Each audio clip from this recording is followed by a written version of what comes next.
Hi, Shannon here. Today is the night before Easter.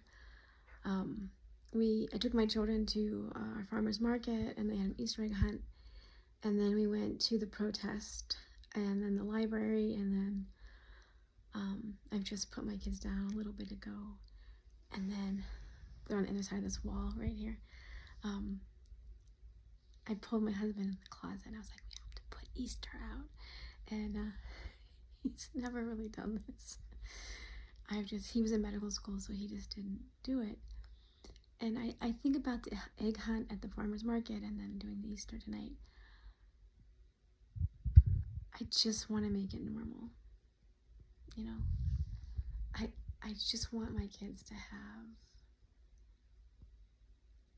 a normal holiday, because everything is just chaos. And wherever I can add normalcy to our lives, my oldest of the children that I'm speaking about, I have older kids that are grown, but the oldest one here is 8, and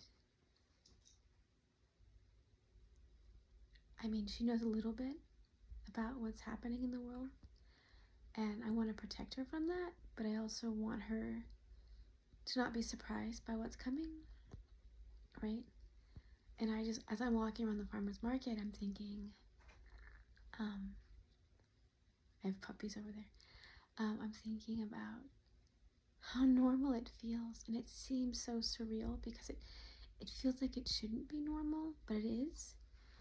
And there's just hundreds of people walking around me. It's a pretty large farmer's market, and it's like there's nothing abnormal about it. It just feels so normal.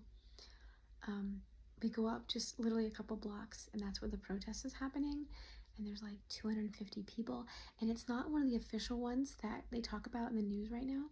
So like there's X number of protests in the country, and ours wasn't included because it wasn't official.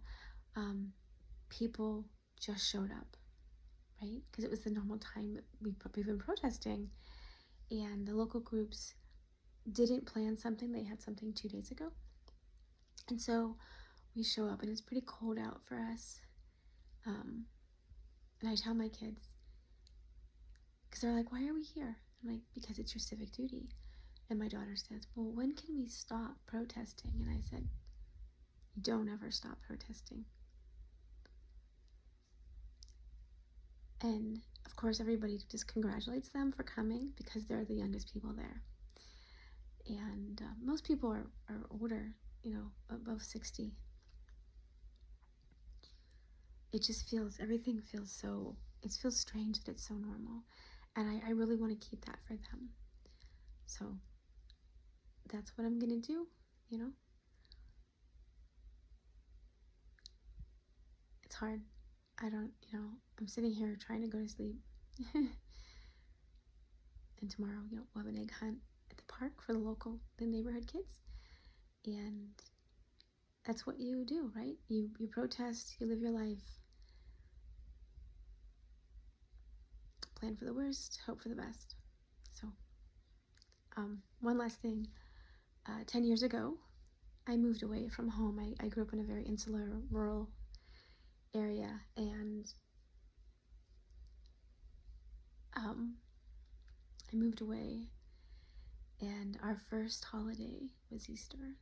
So I have an older daughter, and it was awkward because it was just the two of us, and we couldn't fly back home. We didn't have the money, and we knew that our family was all together at my grandma's house, eating a ham dinner, and talking and laughing and being a family. And today, that same family, I know they're gonna get together tomorrow. They're gonna meet at grandma's house. She's 94, I don't eat ham. I'm not religious. And the funny thing is, I wish I could have it, that family, but I can't. It's gone because they're all MAGA. And so I don't want to be there.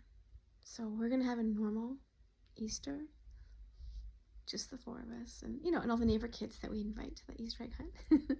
So I hope you have a great holiday.